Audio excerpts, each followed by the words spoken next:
January 5th, Genesis 11:1 through 13:4. Now the whole world had one language and a common speech. As people moved eastward, they found a plain in Shinar and settled there. They said to each other, "Come, let's make bricks and bake them thoroughly." They used brick instead of stone and tar and mortar. Then they said, "Come, let us build ourselves a city with a tower that reaches to the heavens, so that we may make a name for ourselves. Otherwise we will be scattered over the face of the whole earth."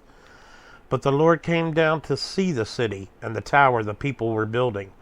The Lord said, "It is as one people speaking the same language. They have begun to do this. Then nothing they plan to do will be impossible for them. Come, let us go down and confuse their language, so they will not understand each other." So the Lord scattered them from there all over the earth, and they stopped building the city. That is why it was called Babel, because there the Lord confused the language of the whole world. From there the Lord scattered them over the face of the whole earth. This is the account of Shem's family line. 2 years after the flood, when Shem was 100 years old, he became the father of Arphaxad. And after he became the father of Arphaxad, Shem lived 500 years and had other sons and daughters. When Arphaxad had lived 35 years, he became the father of Shelah. And after he became the father of Shelah, Arphaxad lived 403 years and had other sons and daughters. When Shelah had lived 30 years, he became the father of Eber. And after he became the father of Eber, Shelah lived 403 years and had other sons and daughters. When Eber had lived 34 years, he became the father of Peleg. And after he became the father of Peleg, Eber lived 430 years and had other sons and daughters.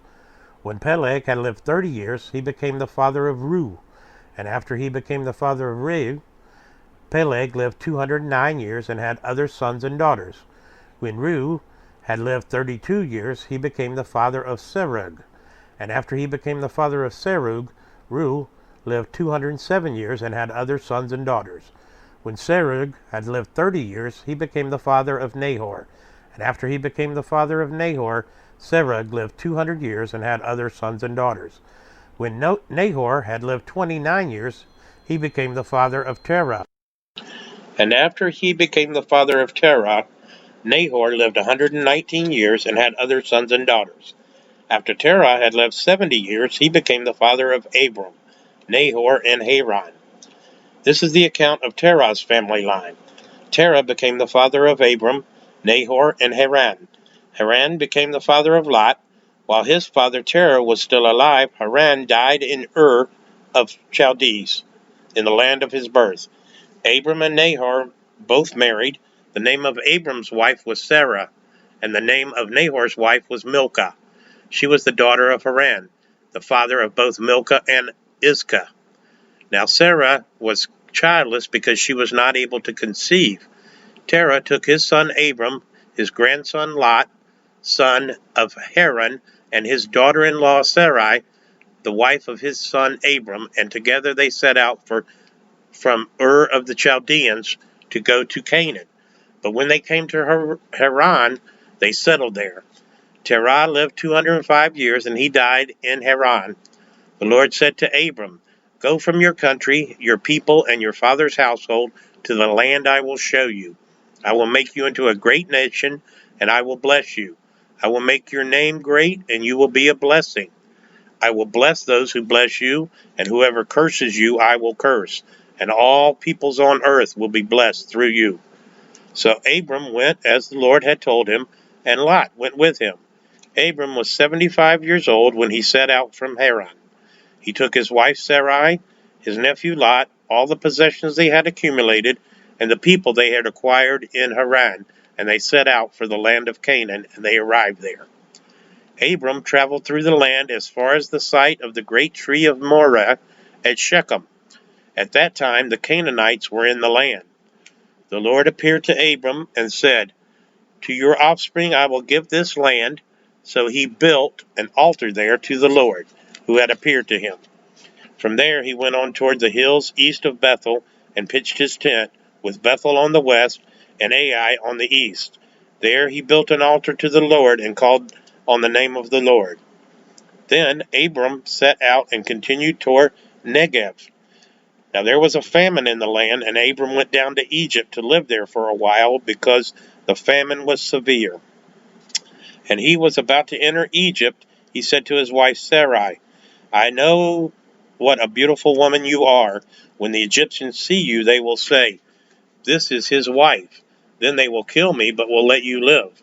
Say you are my sister, so that I will be treated well for your sake, and my life will be spared because of you. When Abram came to Egypt, the Egyptians saw that Sarai was a very beautiful woman. And when Pharaoh's officials saw her, they praised her to Pharaoh, and she was taken into his palace. He treated Abram well for her sake, and Abram acquired sheep and cattle, male and female donkeys, male and female servants, and camels. But the Lord inflicted serious diseases on Pharaoh and his household because of Abram's wife Sarai. So Pharaoh summoned Abram. What have you done to me? He said. Why didn't you tell me that she was your wife? Why did you say she is my sister so that I took her to be my wife? Now then, here is your wife. Take her and go. Then Pharaoh gave orders about Abram to his men, and they sent him on his way with his wife and everything that he had. So Abram went up from Egypt to the Negev with his wife and everything he had, and Lot went with him. Abram had become very wealthy in livestock and in silver and gold. From the Negev, he went from the place to place until he came to Bethel, to the place between Bethel and Ai, where his tent had been earlier, and where he had first built an altar. There Abram called on the name of the Lord. Matthew 5:1 through 26. Now when Jesus saw the crowds, he went up on a mountainside and sat down. His disciples came to him, and he began to teach them. He said, Blessed are the poor in spirit, for theirs is the kingdom of heaven. Blessed are those who mourn, for they will be comforted. Blessed are the meek, for they will inherit the earth. Blessed are those who hunger and thirst for righteousness, for they will be filled. Blessed are the merciful, for they will be shown mercy. Blessed are the pure in heart, for they will see God. Blessed are the peacemakers, for they will be called children of God. Blessed are those who are persecuted because of righteousness, for theirs is the kingdom of heaven. Blessed are you when people insult you, persecute you, and falsely say all kinds of evil against you because of me. Rejoice and be glad, because great is your reward in heaven. For in the same way they persecuted the prophets who were before you. You are the salt of the earth, but if the salt loses its saltiness, how can it be made salty again? It is no longer good for anything except to be thrown out and trampled underfoot. You are the light of the world. A town built on a hill cannot be hidden. Neither do people light a lamp and put it under a bowl. Instead, they put it on its stand, and it gives light to everyone in the house. In the same way, let your light shine before others, that they may see your good deeds and glorify your Father in heaven. Do not think that I have come to abolish the law or the prophets. I have not come to abolish them, but to fulfill them. For truly I tell you, until heaven and earth disappear, not the smallest letter nor the least stroke of a pen will by any means disappear from the law until everything is accomplished. Therefore anyone who sets aside one of the least of these commands and teaches others accordingly will be called least in the kingdom of heaven. But whoever practices and teaches these commandments will be called great in the kingdom of heaven. For I tell you that unless your righteousness surpasses that of the Pharisees and the teachers of the law, you will certainly not enter the kingdom of heaven. You have heard that it was said to the people long ago, You shall not murder, and anyone who murders will be subject to judgment. But I tell you that anyone who is angry with a brother or sister will be subject to judgment. Again, anyone who says to a brother or sister, Raka, is answerable to the court, and anyone who says, You fool, will be in danger of the fire of hell. Therefore, if you are offering your gift at the altar, and there remember that your brother or sister has something against you, leave your gift there in front of the altar. First go and be reconciled to them, then come and offer your gift. Settle matters quickly with your adversary who is taking you to court. Do it while you are still together on the way, or your adversary may hand you over to the judge, and the judge may hand you over to the officer, and you may be thrown into prison. Truly I tell you, you will not get out until you have paid the last penny. Psalm 5, 1 through 12. For the director of music, for pipes, a psalm of David. Listen to my words, Lord, consider my lament. Hear my cry for help, my King and my God, for to you I pray.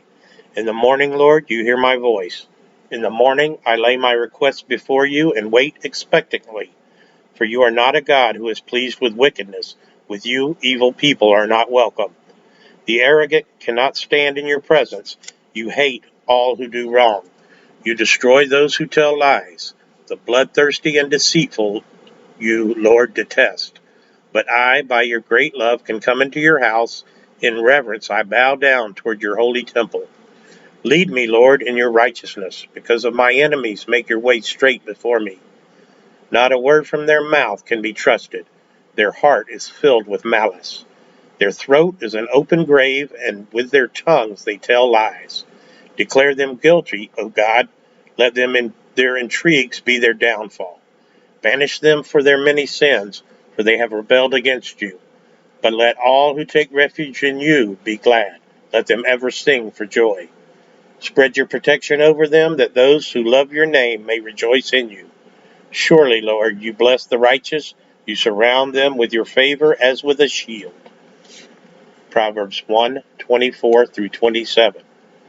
But since you refuse to listen when I, wisdom, call, and no one pays attention when I stretch out my hand, since you disregard all my advice and do not accept my rebuke, I, in turn, will laugh when disaster strikes you. I will mock when calamity overtakes you. When calamity overtakes you like a storm, when disaster sweeps over you like a whirlwind, when distress and trouble overwhelm you.